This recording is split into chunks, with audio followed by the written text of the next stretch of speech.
Zubats is on him. And this is for the win.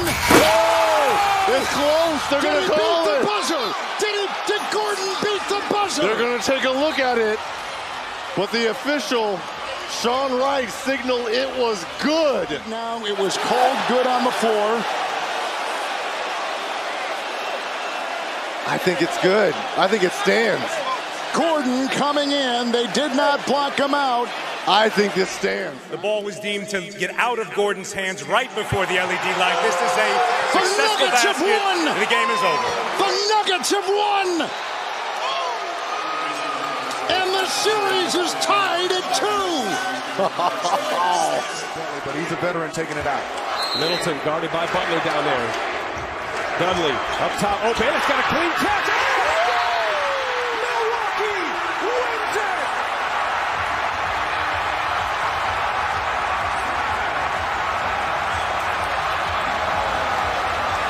Develops.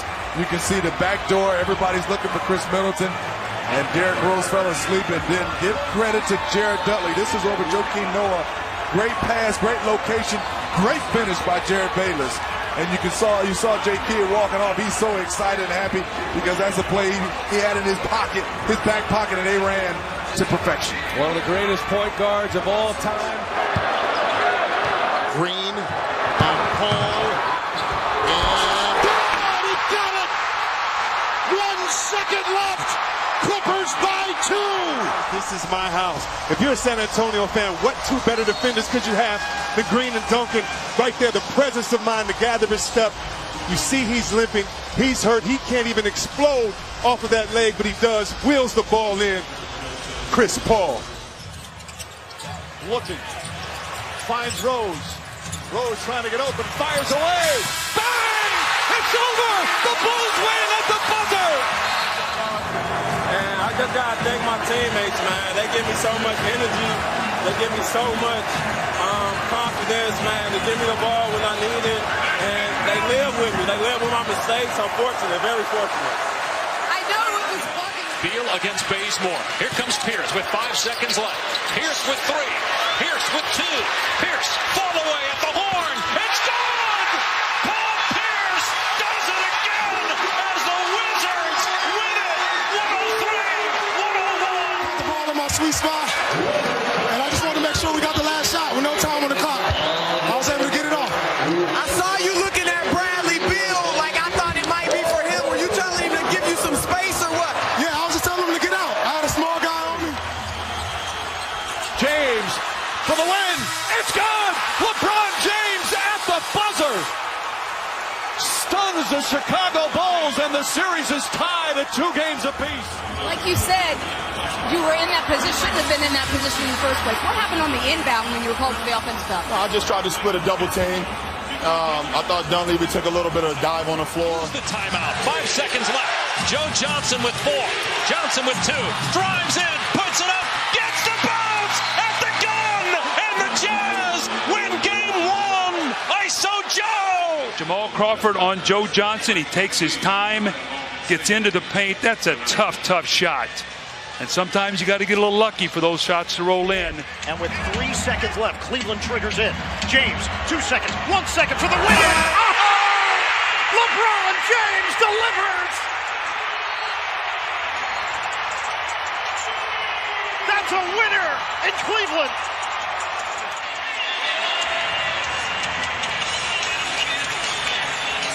There is no play here, Bird. This is just one of the game's greatest players of all time taking over.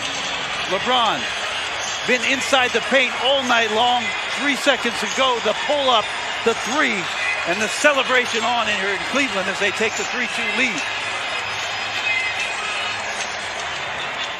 It's going to be James. Here it is. See, it's under 3 seconds to go. Throws up the floater. Good night, Cleveland. That is for you.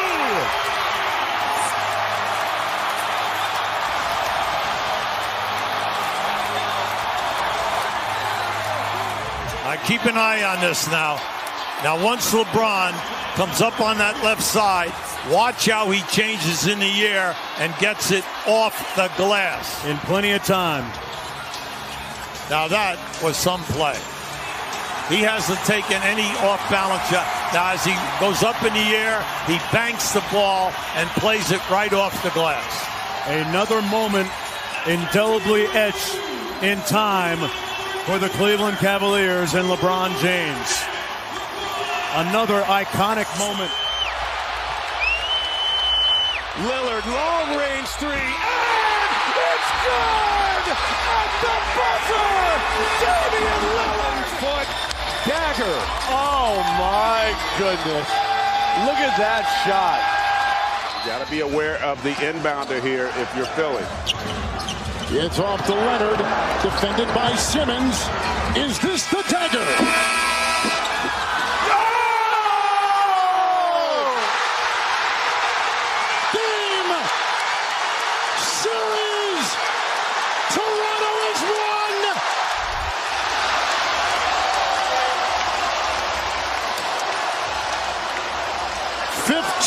Fourth-quarter points by Kawhi Leonard.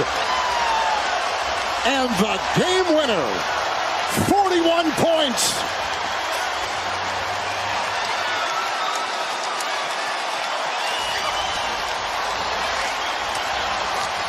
How about the bounce? And look at the fans in Toronto. They have had a lot of misery the last few years, and how about the validation for Toronto? Finney-Smith to inbound. Back to Doncic. Doncic pulls up, three-pointer. Bang! Bang! It's good! Doncic wins the game at the buzzer! That's in his resume. What a performance by Luka and the Mavericks. Mama, there goes that man.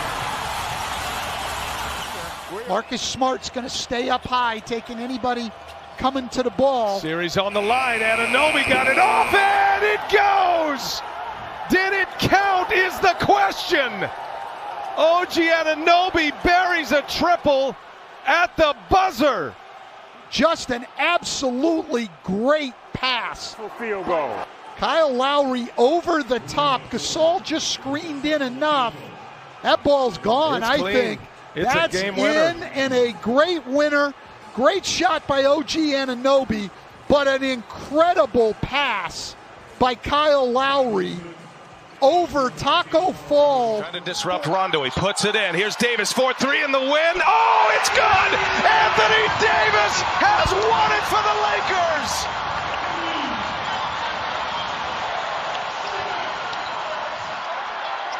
Great defense by the Nuggets. Just outstanding offense by Anthony Davis, who's made back-to-back huge threes here in this fourth quarter. Jaylen Brown kicks it out. Smart fakes. Inside. Tatum spins and he puts it in. Celtics go up by one. That's outstanding. They count it. They count it. It's over.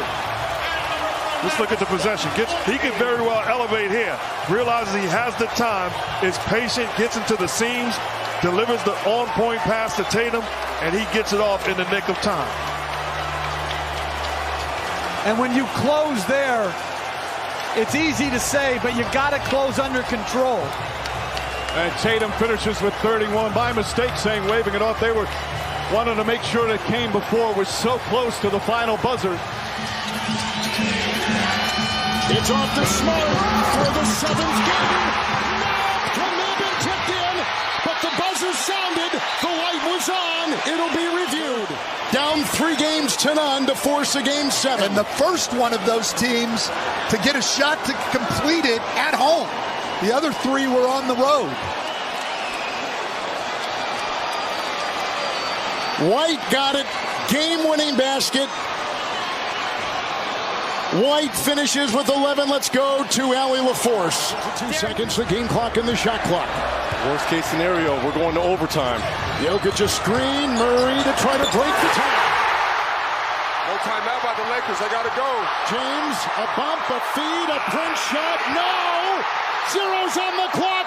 The Nuggets advance. They have won. And the defense of their championship title is alive and well. Reminiscent of Game 2. But this one is going to send the Lakers home and to Cancun. Just a simple high screen and roll. But the difficulty of this shot, you're driving left and shooting back. Zubac is on him. And this is for the win. Oh! It's close. They're going to call it. Did he beat the buzzer? Did Gordon beat the buzzer? They're going to take a look at it. But the official, Sean Wright, signaled it was good. The one seeds, they've certainly looked the part so far in these playoffs. Perk, did you check the weather in South Beach today? No, I didn't. A cavalanche hit. After a quick punch here from the Miami Heat, Stephen A, it was all Cleveland after that. Yeah, they just loaded. I mean, Strus was there. Donovan Mitchell was there. He didn't even have a good night shooting, but they're toying and they're laughing with them well-balanced scoring or what have you. A superior team showed up today on the road and just let the Miami Heat know there's levels to this, and y'all just ain't on it right now. Not to mention DeAndre Hunter with 21 points off of the bench in this one. It's either out of him and Ty Jerome. I mean, that's why they got him, Malika, but that damn Evan Mobley on both ends of the floor, just something special. By the way, this was the largest playoff loss in Miami Heat history. But the Cavaliers, they drained 15 more three-pointers today, bringing their total to 55 for the series. That's tied with the 2021 Mavs for the most through a team's first 3 games in postseason history. So that's in the East. Let's go to the 1 seed out West, because the Thunder, they struck down the Memphis Grizzlies here. SGA OKC Game 4. Remember, Ja Morant ruled out here with a hip injury, but it was SGA. He came out on a mission here. Stephen A, scoring from the mid-range, getting at the rim, getting out in transition. 16 points, 7 of 7 from the field in the first quarter. Well, he went into his bag, 13 for 24 overall, 38 points. He just put on the show today and just let Memphis know it's time for y'all to go home, which y'all were going anyway once Ja Morant went down. Memphis went on a 10-2 run to cut the lead to just 4. Scottie Pippen Jr., I know you had a lot of praise for. I like quite enough. I like him. He didn't earn the, you know, he's going to be a nice little pro, man. He didn't earn some money, Malik. Yeah, pimping ain't easy. Here we go. The Grizzlies knocking down a 3. They gave them their best shot, but SGA in the closeout game on the road did exactly what he was supposed to do. 38 points in this one. He looked like the Iceman George Gervin right there, without the Figaro. And he's got a little peace sign saying peace out as they complete the series sweep here. Friends, let's take a look at today's money moment brought to you by Chime, because the Thunder, they were money all series. They swept the first round for the 2nd straight year and got this series started with an impactful win. 51 points in Game 1. That's the largest playoff win in franchise history, the largest victory in Game 1 of a series all time as well. And then they continued the momentum in Game 2 with a 19-point win. That gave them a point differential of plus 70 through 2 games, the second best through a team's first 2 games of the series in NBA history. Game 3, much tighter. The Thunder trailed by 26 points at halftime, but with Ja Morant out of the game, OKC able to come back, complete the largest halftime comeback of a playoff game all time. And then the Thunder, they got their brooms out, completed the sweep behind 38 from SGA, 32 points off turnovers as well. They average over 26 points per game off turnovers for the series. That is the most by any team in a single round since the Warriors in 2007 against the Jazz. They have dominated the regular season, and that is where they are starting out dominating in the postseason. Is there anything left that they need to show you here, Perk? No, they're still coming out of the West. I said in December, January, February, March. I'm saying it again in April, and I'm going to say it in May. They're going to the NBA Finals. And here's another thing. They actually have a legit chance of winning it all. The Celtics are vulnerable right now because of their health, right? They're going to struggle, in my opinion, making it out of the Eastern Conference. I'm talking about the Celtics because of so many guys that are banged up. But when I look at OKC and what they showed me in their depth, right? And yes, SGA was fantastic to close this game out. But them bigs, Isaiah Hartenstein, Chet Holmgren, Alex Caruso, right? Keep coming at you in waves. Disrupted this entire series. He was guarding Jaren Jackson Jr. and giving them problems. Aaron Wiggins had his moment. Isaiah Joe, you just go across the board, they got every damn thing. I get where you're coming from. I don't disagree with you when you talk about the potency of OKC in terms of them coming out of the West and legitimately challenging for an NBA championship. But I don't want to look at this series as some kind of proof of that, because I saw them getting their behinds kicked the other night. They were down by 27 when Ja Morant went down. They were getting blown out the building. Now, everybody made a big deal about that 29-point comeback, second largest in, NBA playoffs. And all. I don't care. Ja Morant and the Memphis Grizzlies were kicking their butt before Ja Morant went down like that. Well, what if it's Minnesota? What if it's the Lakers? What if it's the Clippers or Denver? What you gonna do then? I'm just saying, I believe in them too, but I want to see it. They haven't done it yet, and I want to see them do it. I have all the faith in the world in Shai Gilgeous-Alexander.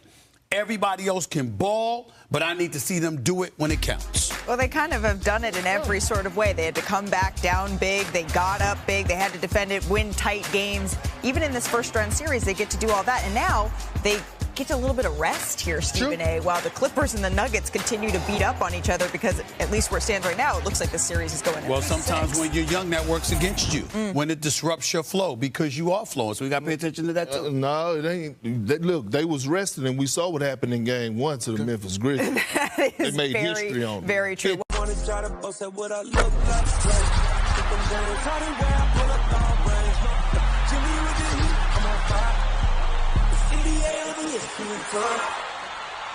With that QB room there in Cleveland, going to need some more seats. They got 5 dudes in there. Clearly not all 5 of them will make the opening day roster. 4 of those guys you see were not on the roster in Cleveland last season. Of course, that includes the 2 quarterbacks they just chose in Gabriel and Sanders. All right, for some more perspective on what actually happened here with Shedeur Sanders, we bring in Jordan Reid to SportsCenter. And look, I don't want to speak for the Browns, but their draft selections would indicate that at the quarterback position, they rated Dillon Gabriel ahead of Shedeur Sanders. Based on what you've seen from this young man, the evaluations, the people you've talked to, how does that make sense? Well, Michael, quite frankly, it doesn't to me, just because Shedeur Sanders was my number 19 overall ranked player. Dillon Gabriel, I had a 5th-round grade on. I didn't even think it was close as far as the evaluation between the two. And I know Dillon Gabriel has been more successful than Shedeur Sanders from a statistical standpoint. But if we're just talking about the physical traits and what Shedeur Sanders can be on the next level, I don't even think it's even close between the two. We're talking about a quarterback that was the highest rated passer, and completion percentage was 74% a season ago. Supremely accurate. He's very, very good from the pocket as far as playing within structure, throwing the ball down the field. He's really good in the short to intermediate areas as well. I definitely think Shedeur Sanders can still be a starter on the next level, even though he was a 5th-round pick. Again, that's no disrespect to Dillon Gabriel. Congratulations to that young man for going where he did. But the common sentiment was that Shedeur Sanders was ranked well above Dillon Gabriel, but the draft didn't turn out that way. But regardless of how he got there, Jordan, now Shedeur Sanders is in Cleveland. In terms of the personnel they have there in the quarterback room we just showed you, how do you see him fitting in with the Browns? Well, it definitely is very crowded. He's entering into a very crowded quarterback room. They already have Joe Flacco and Kenny Pickett at the top of the depth chart. And we just mentioned Dillon Gabriel, and Deshaun Watson is still on the roster technically as well. But Shedeur Sanders, he enters into a situation where I think he has a chance to play at some point. But the biggest thing for him is that he has to understand that he is a day 3 selection, and he can't come into Berea thinking that he was a day 1 selection. He has to have a day 3 mindset and understand that that's his role right now behind Joe Flacco as well as Kenny Pickett. Just take notes from those guys, especially just cling on to Joe Flacco, who was once again in a situation with Lamar Jackson back in Baltimore. We saw what Lamar has turned out to be. Not saying Shedeur is going to end up being like Lamar Jackson, but just talking about the role initially that he needs to play. After 7 rounds and 257 picks, the NFL draft for 2025 is officially done. Now it's about looking ahead now that teams have their players. A little more perspective, we bring Jordan Reid back to SportsCenter. All right, from what you saw on day 3 of the draft specifically, Jordan, who were your favorite picks? Yeah, well, there's 3 players that really stood out to me, and I love the team fits with each of these guys. And the first one is Ty Robinson, the defensive tackle of Nebraska. I love this fit with the Philadelphia Eagles. We see how much they love to invest in the trenches. At 6'5", 288 pounds. He had 15 tackles for loss a season ago, which was the most for a Nebraska defensive lineman since Ndamukong Suh in 2009. 7 sacks a season ago. He's going to fit right into that deep defensive line rotation in Philly. I really like this selection in the 4th round. The second one is DJ Giddens, the running back from Kansas State, going to the Indianapolis Colts. He's going to fit right into that RB2 spot behind Jonathan Taylor. He's a tough, hard-nosed runner, but I love the scheme versatility that he has. 37% of his rushing yards in 2024 came off of zone read. He had over 1,300 yards and 7 touchdowns a season ago. I like this fit in Indianapolis and Shane Steichen's offense. And then lastly, one of my favorite players, late round players in this year's draft, was Jimmy Horn Jr., the receiver out of Colorado, going to the Carolina Panthers. You have to get more weapons for Bryce Young. It is a very crowded wide receiver room there now in Carolina.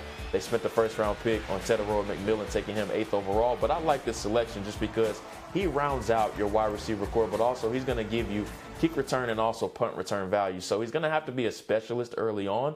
But as a 4th or 5th receiver, I really like the dart throw of Jimmy Horn Jr., adding him to the Panthers in the 6th round. Look, history tells us, even recent history, that players selected on day 3, several of them end up being not just starters, but all pros and Pro Bowlers for their respective teams. We'll see who comes out of this one. By the way, especially for the prospects out there, April 23, April 25th, 2026, that's the next draft next year in Pittsburgh. Jordan Reid, appreciate it.